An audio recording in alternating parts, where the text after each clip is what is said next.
Salamat sa Panginoon, salamat sa ating Diyos na buhay. Papuri ang kanyang pangalan ngayon at magpakailanman sa pangalan ni Jesus. Muli po mga alaman mga kababayan. Narito na naman po kami upang maglingkod sa Panginoon na maibahagi po yung kanyang pumapulong balita. Salita po ng Panginoon na nakalagay po sa tayo ng kasilatan. At katang sabi nga po na hindi lamang sa tinapay magbubuhay ang tao kundi sa bawat kalitang bahay na lalapit ng Diyos. Kaya inyo pong lahat naiyahan po namin kayo na samahan niyo po kami at kung gulay-gulayin pagdalang kong salita po ng Panginoon sapagkat ito po'y napakahalata. At andito po ang ating kapatibado. Muli po mga minamahal, mga kababayan, magandang gabi po sa inyong lahat. Sumayin niyo po ang kapayapaan ng Panginoon. Sa gabing ito po, halina po kayo tayo magsama-samang muli sa pagbubulay-bulay ng salita ng Panginoon. Ano po? Naway patuloy tayong ingatan ng Panginoon sa ating pag-aaral. Naway malayo tayo sa lahat ng maling unawa at maling pagkaunawa, mga minamahal, at maling diwa. Naway patuloy tayong bigyan ng Diyos ng karunungan sa kanyang salita. So muli po, naway mahabag ang Diyos sa lahat ng mga tao, ano po, na patuloy ngayon na nasa kaguluhan, ano po, naway kahabagan po sila ng Panginoon. So muli po, mga kababayan, God bless po sa inyong lahat. Kaya nga po, narito na naman po kami kung kami po ay maglingkod sa Panginoon na maibahagi po yung kanya po mga balita. Sapagkat napakabuti po ng Panginoon na binibigay niya nga po ng pagkakataon na lahat po ng mga tao ay makarinig po ng katotohanan at maligtas. Ganyan po kabuti po na ayaw niya pong mapahamak ng tao. At ito nga sa aklat po ng mga awit, dito po sa aklat po ng mga panaghoy, Kabanatang 3,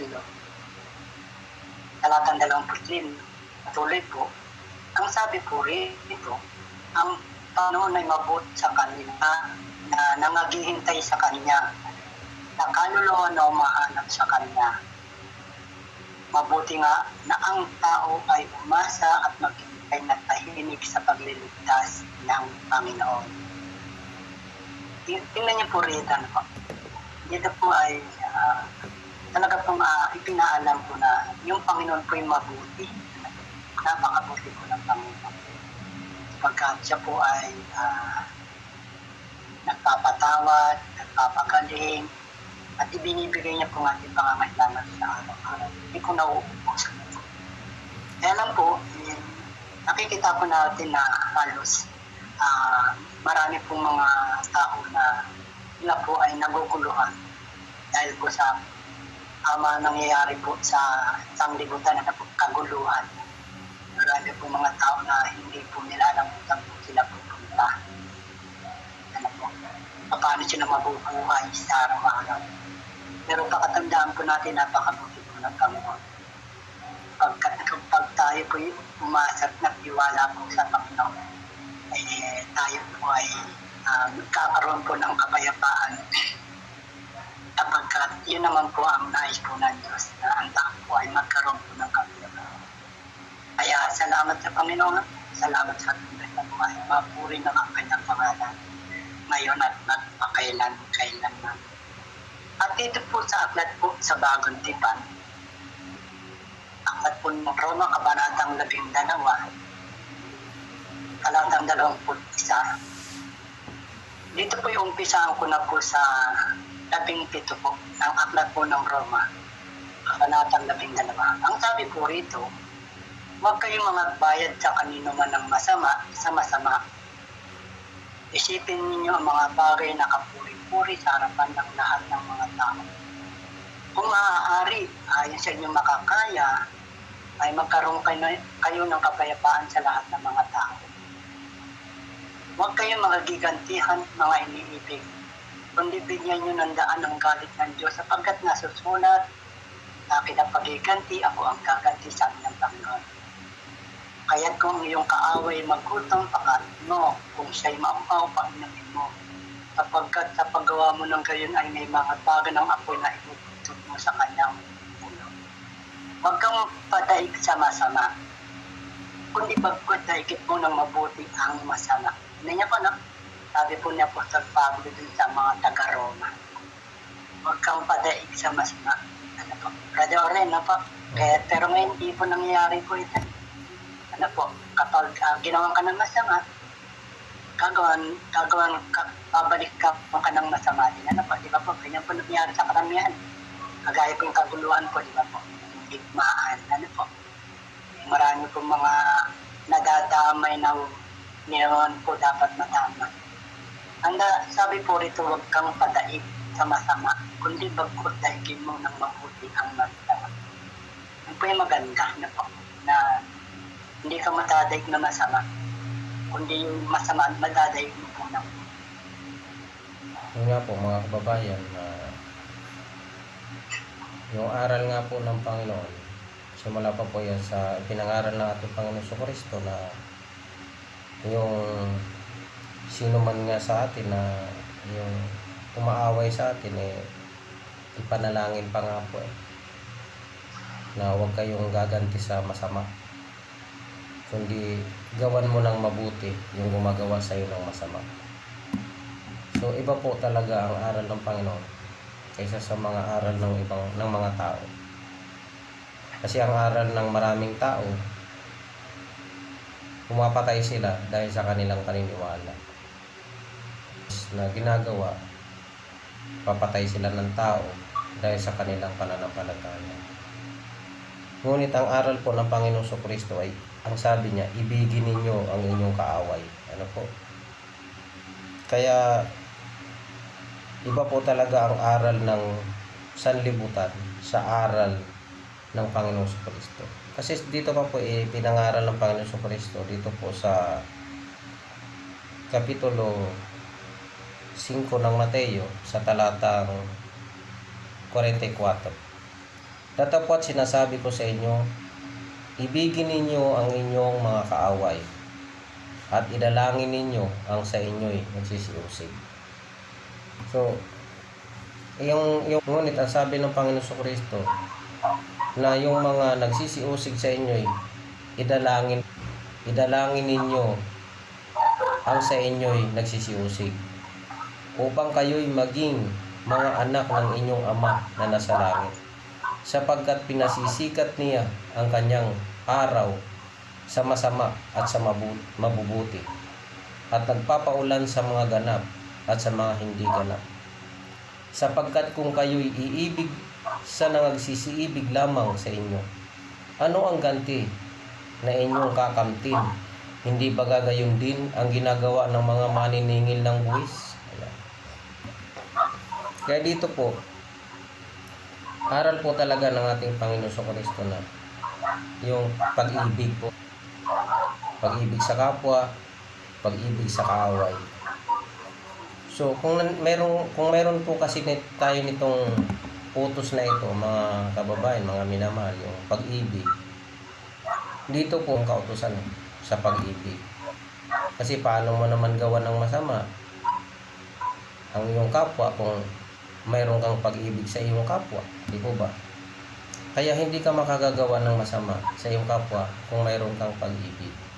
Pag-ibig, pag-ibig lang ang kasagutan ng lahat upang magkaroon tayo ng kapayapaan, upang magkaroon tayo ng katahimikan sa ating buhay, upang pati yung mga nagsisipag-usig sa atin ay maipakita natin na tayo ay mga alagad ng ating Panginoon Jesucristo. Nakatulad nga ng halimbawa na ginawa ng Panginoon Jesucristo na siya ay hanggang kamatayan, na hindi siya gumanti, hindi siya gumawa ng nananakit sa kanya, Yan po ay nakasulat dito sa Pedro, na hindi siya gumanti ng anumang masama. Dito po sa unang Pedro, Kapitulo 2, talatang 23. Simulan po natin sa sapagkat anong kapurihan nga kung kayo'y nangagkakasala at kayo'y tinatampal ay inyong tanggapin na may pagtitiis. Ngunit kung kayo'y gumagawa ng mabuti at kayo'y nagbabata, ay inyong tanggapin na may pagtitiis. Ito'y kalugod-lugod sa Diyos. Tingnan niyo po. Yung tayo, ang sabi, anong kapurihan daw kung tayo ay nagtitiis ng pahirap ng mga pag-alipusta? Yun naman talaga'y mayroong kasalanan. Ano po? Halimbawa, nagnakaw ka, gumawa ka ng masama sa iyong kapwa. Anong kapurihan nun, mga kababayan? Kung ikaw ay tinatampal, sinasaktan, tanggapin mo may pagtitiis yun. Dahil yun ay kabayaran ayon sa iyong gawa. Ngunit, kung tayo'y gumagawa ng mabuti at kayo'y nagbabata, ay inyong tanggapin na may pagtitiis. Ito'y kalugod-lugod sa Diyos. Sapagkat sa ganitong bagay kayo'y tinawag, sapagkat si Kristo man ay nagbata dahil sa inyo, na kayo'y iniwanan ng halimbawa upang kayo'y magsisunod sa mga hakbang niya. Ayan po. Yung Panginoong Kristo kasi, kaya ang utos niya, yung kanyang aral, nang sabi niya dun sa Juan 13, ano po, na isang bagong utos ang sa inyo'y ibinibigay ko, na kayo'y mangag-ibigan sa isa't isa. Na kung paanong kayo'y iniibig ko, ay mangag-ibigan naman kayo sa isa't isa. Talaga pong ang aral na iniwanan ng ating Panginoong Kristo ay pag-ibig. Dito po, yung pag-ibig ng Panginoong Kristo, kanyang pagparito ng kanyang pagkasugo ay upang iligtas ang sanlibutan. Ang sino mang sumampalataya sa kanya ay huwag mapahamak, kundi magkaroon ng buhay na walang hanggan. Ituloy po natin na pagbabasa dito sa talatang 22. Na siya'y hindi nagkasala o kinasumpungan man ng daya ang kanyang bibig. Nang siya'y alipustahin, ay hindi gumanti ng pag-alipusta. Nang siya'y nagbata, ay hindi nagbala, kundi ipinagkatiwala ang kanyang sarili doon sa umahatol ng matuwid. Yan po. Kaya nga po, sabi kanina sa binasa natin sa Mateo na, balikan nga po natin yung Mateo na sinasabi doon na kung sa ikaw ay umiibig lamang sa nagsisiibig sa inyo. Ang sabi rito, datapat sinasabi ko sa inyo, ibigin ninyo ang inyong mga kaaway at idalangin ninyo ang sa inyo'y nagsisiusig, upang kayo'y maging mga anak ng inyong Ama na nasa langit, sapagkat pinasisikat niya ang kanyang araw sa masama at sa mabuti, at nagpapaulan sa mga ganap at sa mga hindi ganap. Sapagkat kung kayo'y iibig sa nangagsisiibig lamang sa inyo, ano ang ganti na inyong kakamtin? Hindi ba gagayon din ang ginagawa ng mga maniningil ng buwis? Ayan. Ano daw po ang ganti na kakamtin ng tao kung tayo ay umiibig lamang doon sa mga nagsisiibig sa atin? Kaya nga po, tayo ay mayroong katungkulan na ibigin din po pati yung mga umaaway sa atin. Pati po yung mga nagsisiusig sa atin. Kaya kung ganito po kasi ang gagawin ng tao, mga kababayan, wala pong patayan. Pag yung aral ng Panginoong Kristo ang umiral sa puso ng bawat tao, wala pong patayan, mga kababayan. Kasi po, pag yung aral ng Panginoon ang nasa puso ng tao, yung aral ng ating Panginoong Kristo, lahat po yan magyayakapan, mag-iibigan, magkakamayan. Ano po? Magpapatawaran. Kaya nga lang po, kung nung buhay pa nga ang ating Panginoong Kristo, hindi rin naman siya tinanggap. Ano po? Kaya yan po ang pinakamasaklap na nangyayari sa buhay ng tao. Sapagkat dinadaya po ng demonyo ang puso ng maraming tao upang maligaw tungo sa kapahamakan. Kaya nawa po, pagbulay-bulayin po natin yung mga aral ng ating Panginoong Kristo. Doon po sa mga tao na nagnanais ng katwiran, naghahanap ng katugunan sa mga suliranin, ang sagot lamang po, ang sagot po niyan ay salita ng ating Panginoong Kristo. Sapagat ang sabi niya na kapayapaan ang iniiwan ko sa inyo, na hindi katulad ng kapayapaan na ibinibigay ng sanlibutan. Yung kapayapaan po kasi na binibigay ng sanlibutan, pisto. Minsan, isang linggo lang po yung pistok eh. Susunod na linggo, bumbahan na naman yan, patayan na naman. Kaya, iba po ang kapayapaan ng mundo sa kapayapaan na binibigay ni Kristo. Kasi kasama na po doon yung pag-ibig sa kapwa. Kaya nga po yung binasa natin kagabi na malaki ang kapayapaan ng iyong mga anak. Na mga nakikinig sa akin. Sino po yun? Yung mga tinuturuan ng Panginoon. Kaya, pag tinanggap po natin ang Panginoon Kristo, magkakaroon po tayo ng kapayapaan sa ating puso. Dahil si Kristo po ang ating kapayapaan.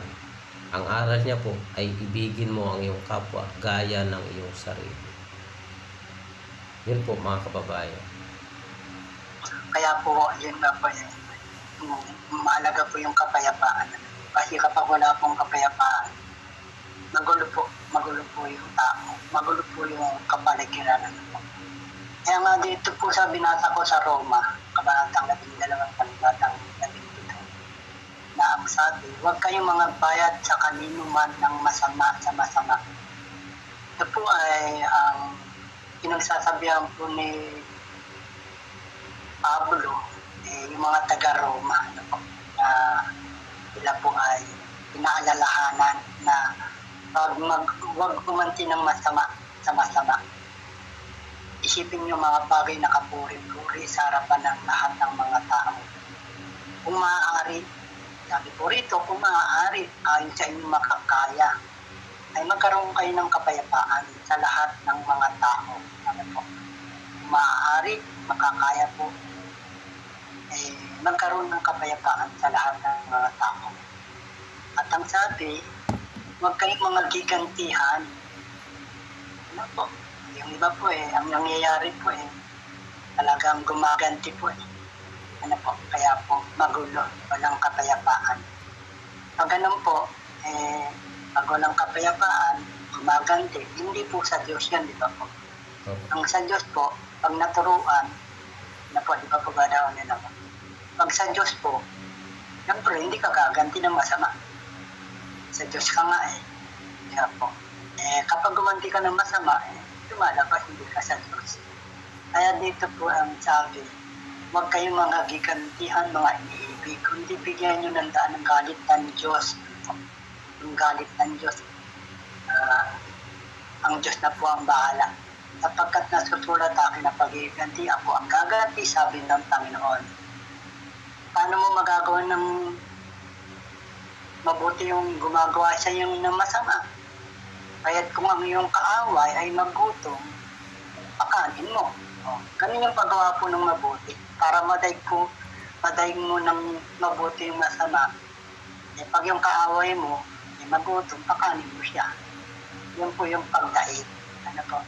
Kung siya'y mauhaw, painumin mo sapagkat ang paggawa mo ng gayon ay mga baga ng apoy na ipupuntong mo sa kanyang huwag kang padaig sa masama, kundi bagkot daigin mo ng mabuti ang masama.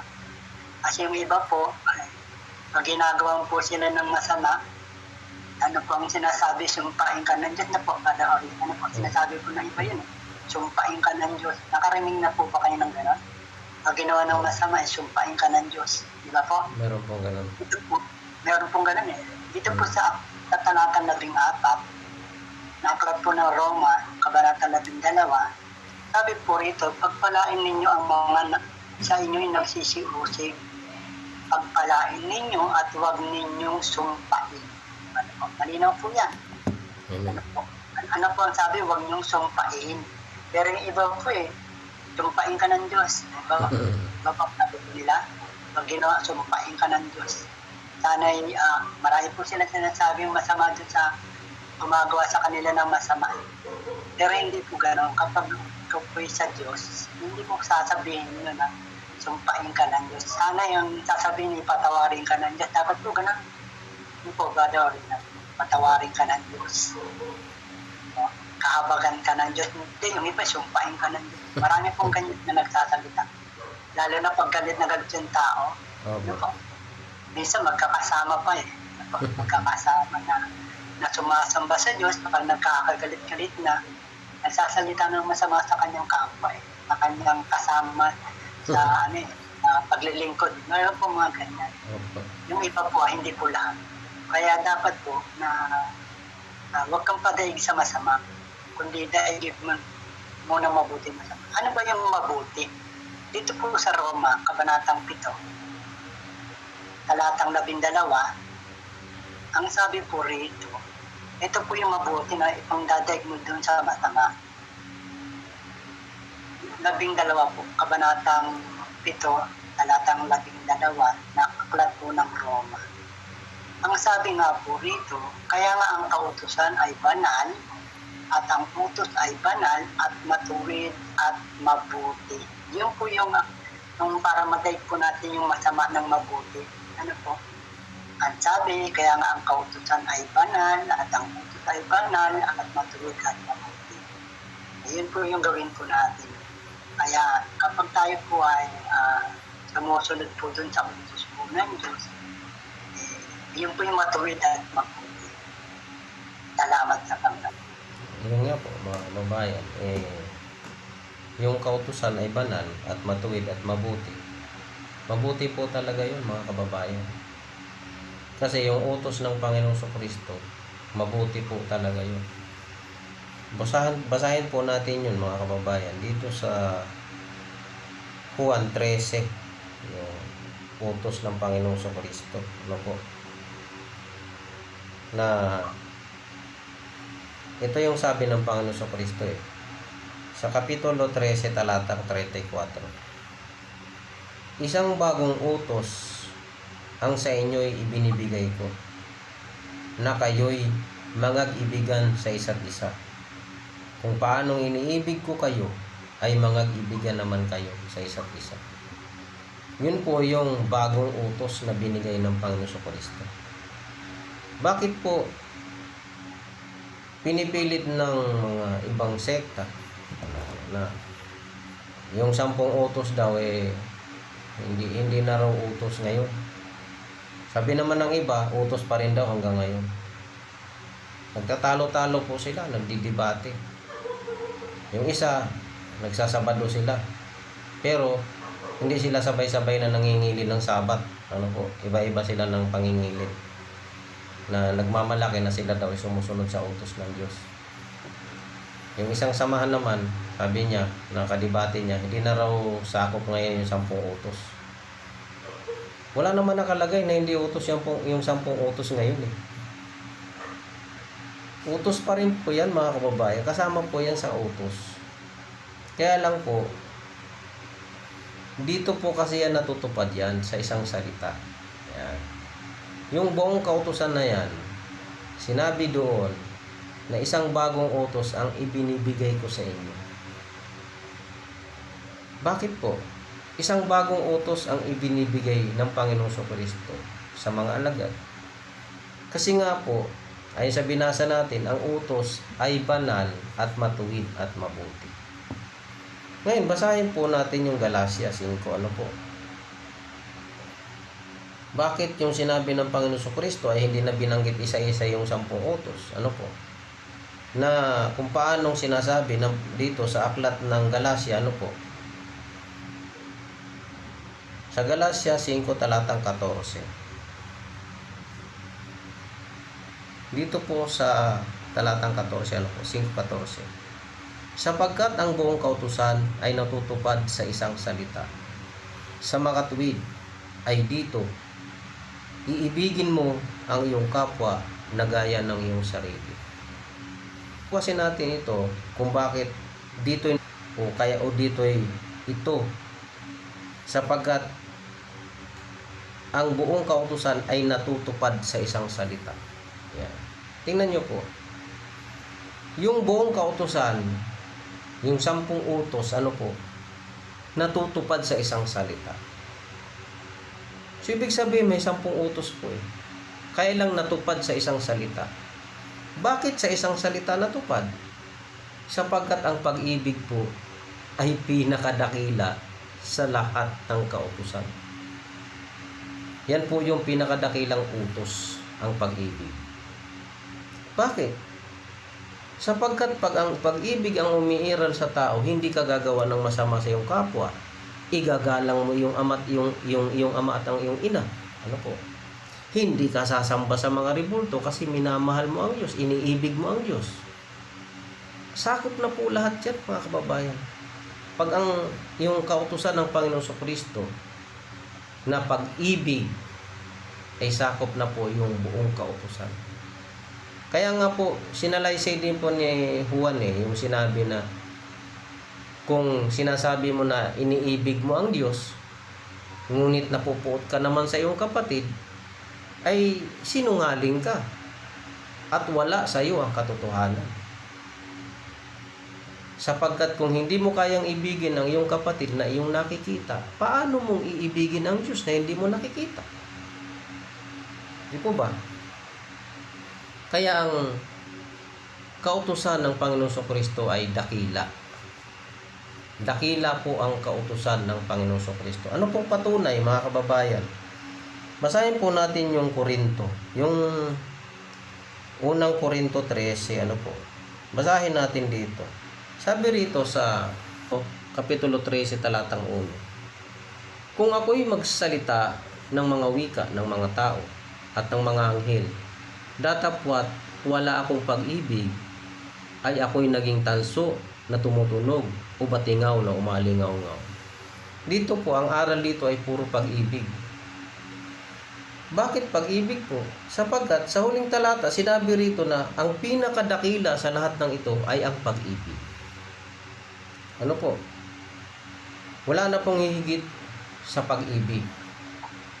Sapagkat dahil sa pag-ibig ay nagaganap o doon natutupad ang buong kautusan. Kaya napakahalaga po, mga kababayan, yung pag-ibig. Kaya nga sa una pa lang na yung pangangaral ng Panginoong Jesucristo sa Mateo na sabi niya, kung ang iniibig lamang ninyo ay yung nagsisiibig sa inyo, ano po? Anong ganti ang inyong kakamtin? Sapagkat ganun din ang ginagawa ng mga tao sa sanlibutan. Na ang iniibig lamang nila yung umiibig sa kanila. Hindi nila kayang ibigin yung kanilang mga kaaway, yung mga nagsisiusig sa kanila. Ano po? Kaya nga po, may kaguluhan po mayroong patayan. Bakit? Sapagkat wala po sa kanila ang utos ni Kristo. Hindi nila tinanggap ang Panginoong Kristo. Ganon din po sa maraming relihiyon, mga kababayan. Ganon din po sa maraming sekta. Kanya-kanyang banatan, kanya-kanyang debate. Sasabihin, hindi kayo ligtas, kami lang ang maliligtas. Umanib kayo sa amin, maliligtas kayo. Yan. Sila lang daw ang maliligtas. Pero tingnan mo sa kanilang aral, walang katotohanan sa kanila. Kaya dito po natin mapapatunayan kung ano ba ang tunay na aral ng Panginoon Kristo. Ano po ba ang aral na iniwanan ng Panginoon Kristo sa bawat isa sa atin? Pag-ibig po Kaya nga ang sabi, huwag kayong mga gigantihan, mga iniibig. Talaga pong ang aral ng Panginoong Kristo ay pag-ibig. Ano pa po ang isa na binanggit niya?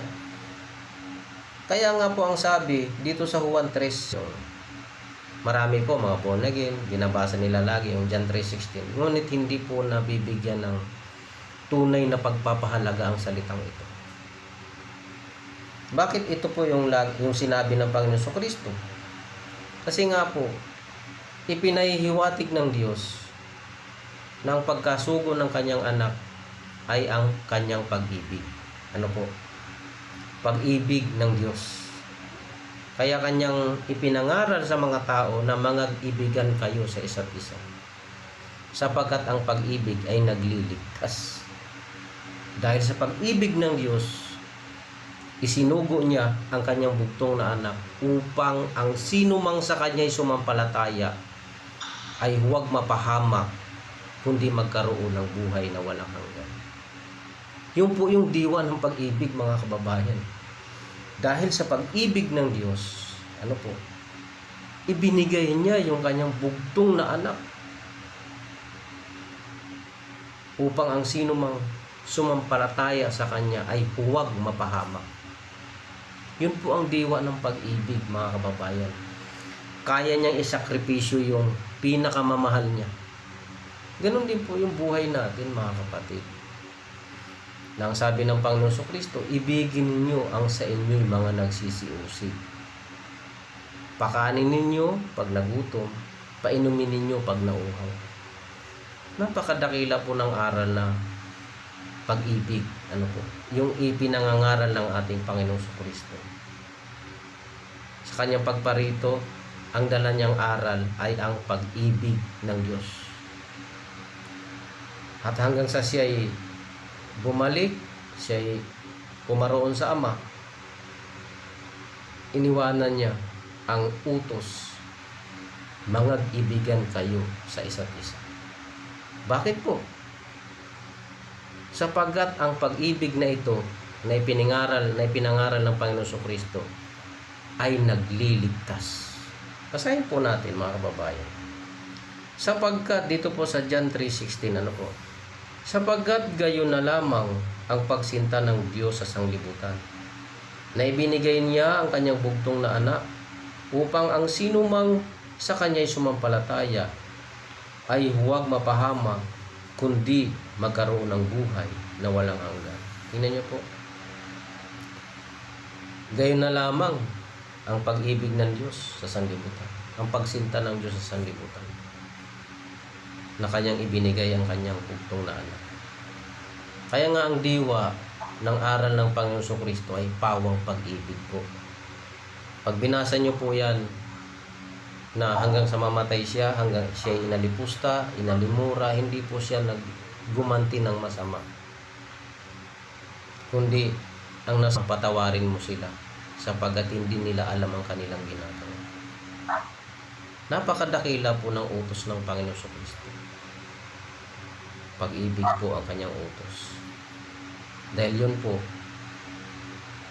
ay dakilang pag-ibig ng Diyos upang ang sino mang tao na tumulad sa kanyang mga lakad, sumampalataya sa kanya at sumunod sa kanya ay hindi mapapahamak, kundi magkakaroon ng buhay na walang hanggan. So, nawa po, mga kababayan, maunawaan po natin ito ng lubusan, ang mga aral na ito ng ating Panginoon Kristo. Kaya nga po, kami po ay patuloy naghihikayat sa inyo na samahan niyo po kami sa ating pagbubulay-bulay ng salita ng Diyos upang tayo ay patuloy na magkaroon ng unawa at kaalaman. At nawa po, kami rin po humihingi sa Diyos ng karunungan na nawa gabayan tayo sa ating mga pag-aaral, na huwag tayo makapangaral ng mali, ano po, mga kababayan. Ayun nga po yung binasa ng ating kapatid sa Aklat po ni Juan, Kabanatang 13, talatang 44. Uulitin ko lang po at meron na po maganda po ito na mababasa po tayo. Ang sabi po rito, isang bagong utos ang sa inyo ibinibigay ko, na kayo mga kaibigan sa isa't isa, na kung paano iniibig ko kayo, ay mga kaibigan naman kayo sa isa't isa. 35 po sa 35 po. Sa ganito ay mga kikilala ng lahat ng mga tao na kayo aking mga alagad kung kayo may pag-ibig sa isa't isa. Ano po? Badawala na po, makikilala ng lahat ng mga tao. Opo. Yung mga alagad kung kayo'y may pag-ibig sa isa't isa. Ano po? Dahil sa mga alagad po ito, ano po? Kapag may pag-ibig sila sa isa't isa, ay makikilala ng lahat ng mga tao na sila po ay alagad po ng ating Panginoong Kristo. Yan po yung napakaganda. Kaya lang po, hindi po, nagkaaway-away po, na po, maraming nagpapakilalang sa Diyos na sila po yung nagtatalo, nagsasalita ng masama sa bawat isa. Hindi na po pag-ibig, pag ganun po. Hindi po alagad po, hindi po tunay na mga alagad.